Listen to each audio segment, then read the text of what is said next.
It's Home for Peculiar Children. Yay, I finally finished it. Okay, so I'm going to do the non-spoiler.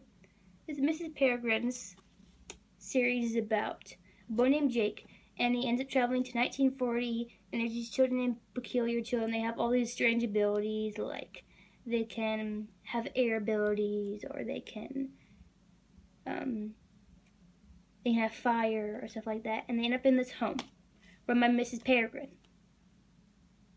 And they live in this loop where it's the same day every day. But I don't want to talk too much about that because I want to get to the spoiler part.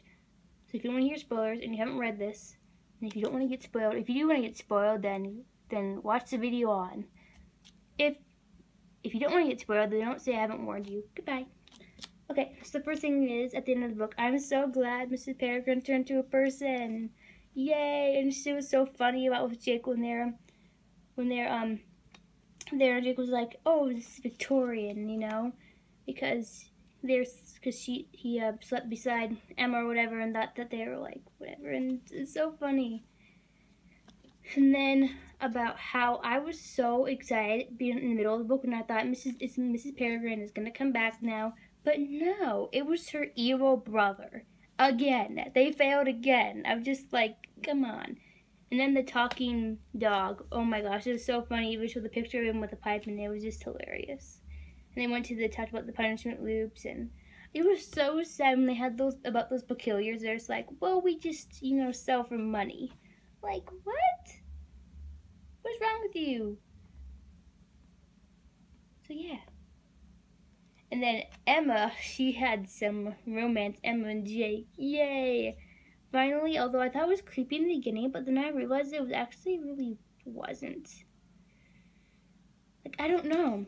I mean, I got there is romance, but I mean, it's not so creepy anymore because they obviously found the youth where they could live one day at a time, so it's not really that creepy anymore. So, yeah.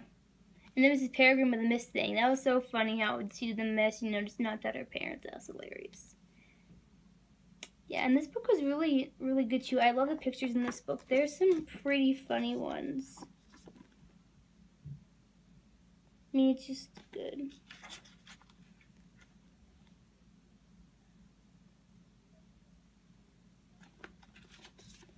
There's like within like the old man that's just. I really love the pictures in this book, and I like it too because I can't really read picture books that I obviously get bored, but it's really good. And I give this a rating of 5 out of 5 stars. It's so good. I think it was crazy about the wings thing, about how they could do that. It's funny. And they got to see that Olive, and I thought that everyone died, obviously, but they didn't, and I was so glad for that. I was like, everyone's just gonna die in the other realm, and they're just gonna go to punishment loops and then die. That's how it's gonna end, because that's how I thought it was gonna end, but it wasn't. I'm happy with it, so that's it.